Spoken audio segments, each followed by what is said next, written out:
इस जगह में ये बात इसलिए मातृशक्ति से शुरू करना चाहता हूं कि हमारी माताएं बहनी शुरुआत है। अभी ये सभी जगह चला हुआ है। कौन कहता है ये समाज जो है भगवान को नहीं मानता, वही है कितनी मतलब गलत तरीके से धारणाएं लोगों के दिमाग में भरी हुई है। कौन कहता है ये समाज को नहीं मानते? हम सबसे ज्यादा भगवान को मानने वाले हैं। ये समाज जितने भी लोग हम इसकी शुरुआत करते हैं, सबसे ज्यादा हम लोग मानते हैं भगवान को। एक लड्डू गोपाल के रूप में हमारे उसमें बीच में आ गया है। और ये आपको मालूम नहीं है, ये बिजनेसमैन का बनाया हुआ एक 10,000 करोड़ का बिजनेस है, जो हमारी माताओं बहनों के बीच में ला करके अंधविश्वास में धकेल दिया है और जबरदस्ती थोप दिया गया है। मैं माताओं बहनों से इसलिए चर्चा करना चाहता हूं, हमारे श्री कृष्ण जी भगवान जो हमारे आराध्य हैं, कितने गलत तरीके से उनकी धारणा आप लोगों के दिल में, सब लोगों के दिल में बना दी गई। 16,100 गुजरानी बना दी गई श्री कृष्ण जी भगवान की।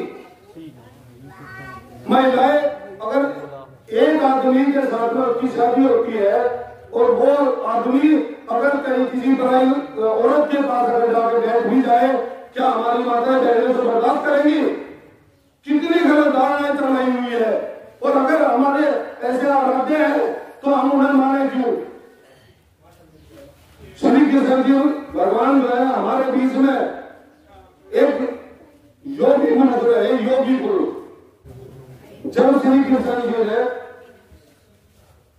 रुक्मणी से शादी की, उनकी एक शादी हुई, केवल एक शादी, कितना झूठ फैलाया गया गलत तरीके से। जब आक्रमित लोग हमारे यहाँ आक्रमण करके और आप लोगों के बीच में उन्होंने अपना स्थान जमा लिया, उसके बाद उन्होंने हमारे कुछ लोगों से बाद एक वेद में उनकी जो है कहानी बना करके, कहानी ऐसी घट के आप लोगों के बीच में स्थापित कर दी, जिसे आप लोगों ने झूठ को स्वीकार तो कर लिया, सच को कभी जाने का प्रयास ही नहीं किया। रुक्मणी उनकी पत्नी थी।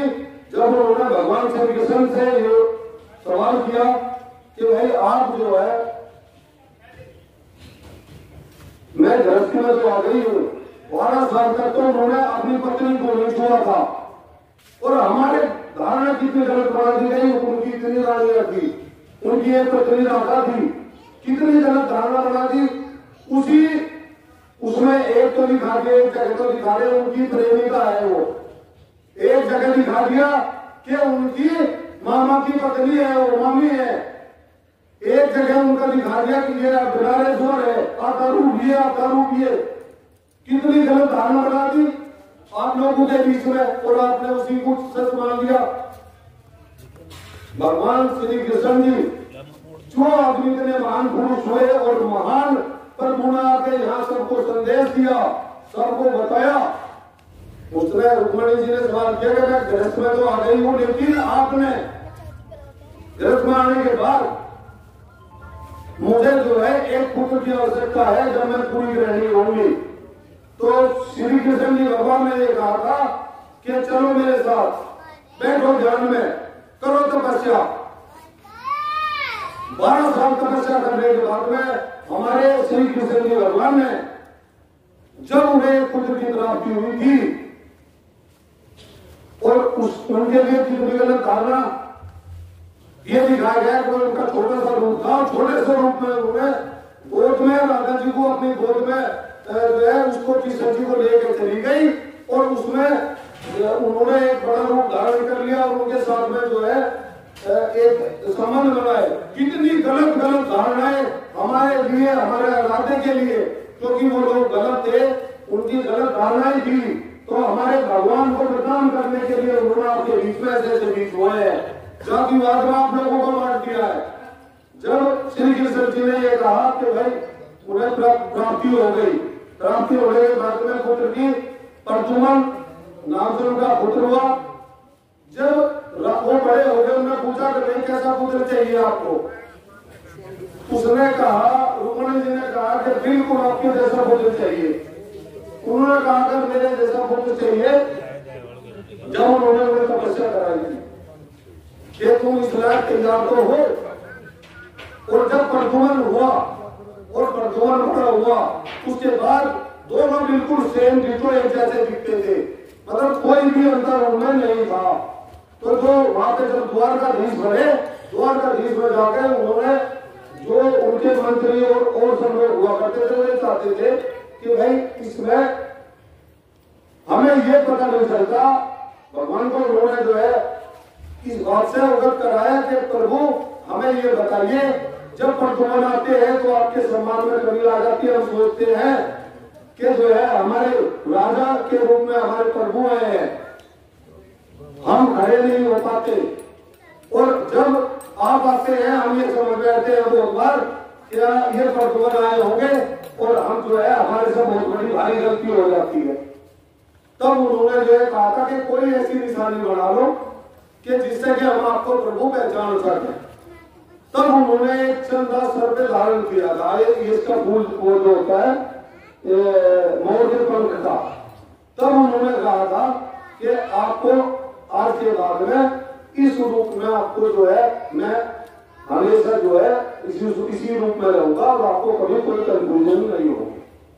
तो धारणाएं कितनी गलत है। उसके बाद हमारे मुसलमानों के साथ में राज आया किनका, अंग्रेजों का। अंग्रेजों ने क्या किया, उन्होंने जो गरीब बच्चे थे वहां क्या क्या चल रहा है, आज आपके यहां भी आ चुका, रिलेशनशिप में रहने का अधिकार दे दिया नहीं दिया, आप एक कोई दूसरा भीख नहीं होंगे। और अगर ऐसा उन्होंने दिया है तो ये संस्कृति आई कहां से, जब यहाँ अंग्रेज शासन करते थे उन्होंने उस टाइम पर सब लोगों को जो अनाथ होते थे बच्चे, उन बच्चों को उन्होंने अपने उसमें लिया, सबको फादर तीर्थ बना दिया, जो फादर के रूप में मंदिर में रहता है पुजारी कहते हैं, अगर मस्जिद में रहता है कोई मौलवी कहलाता है, और अगर चर्च में जाता है तो पादरी कहलाता है। लेकिन उन्होंने उसका सबको बापू बना दिया, पिताजी बना दिया, बनाया इससे तो कोई ठीक नहीं होगा। जब उन्होंने पादरी सबको बापू ही बना दिया तो जो अनाथ बच्चे होते थे, जो रिलेशनशिप में रहने के बाद में बच्चे पैदा होते थे और या कोई ज्यादा ही गरीब होता था, उन बच्चों को वो जो है सीधे चर्च में ले जाया करके उन्होंने अनाथ आश्रम के रूप में बनाना शुरू कर दिया।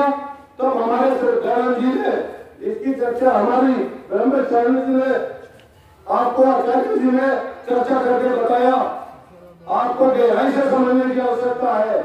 तब उन्होंने उस 30,000 रुपए की जो इन्होंने व्यवस्था की बात की, तब उन्होंने संकल्प लिया था और बैठ गए बीच में कि मानना मंजूर है, जब तक 30,000 रुपए इकट्ठा नहीं होंगे जब तक मैं यहां से हिलूंगा नहीं।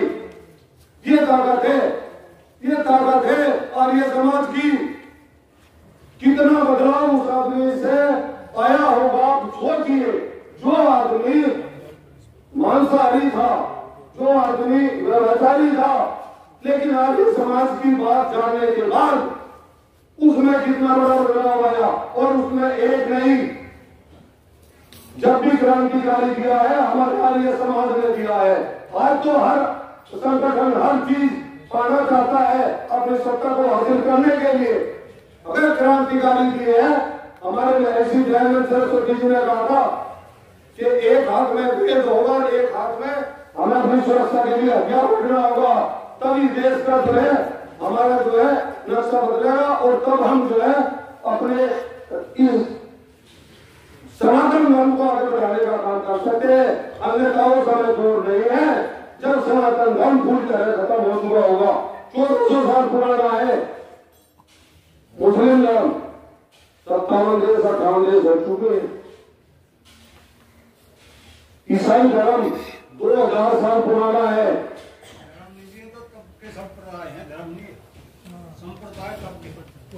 संप्रदाय वही है, भाव वही है, बताने का वही है।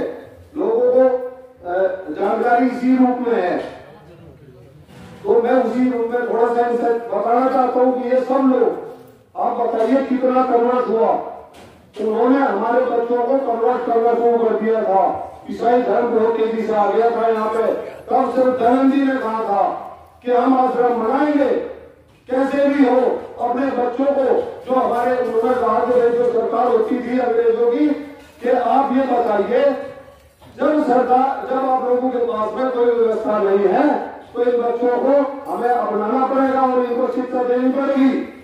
जब उन्हें वो बना दिया जाता था ईसाई के रूप में, उन्हें धर्म धारण करा दिया जाता था कि आप ये ही आपके माता है, ये पिता है, ये उन्हें सिखाते। आप बताइए अभी क्यों चर्चा हो रही माताओं बहनों की? इतने से बच्चों को मान लिया कोई चीज उनके मन में डालते चले जाओगे।